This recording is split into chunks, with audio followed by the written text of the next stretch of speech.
ka man lang nagsikap, pinabayaan mo ang iyong kinabukasan. Ba't ka ganyan?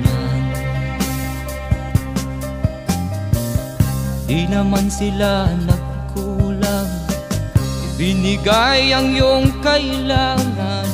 Bakit bumagsak ka sa kalokohan? Nagpabaya ka, lagi kang naglalasing, magulang mo'y di pinapansin. Nais lang naman nila'y sa iyong kabutihan.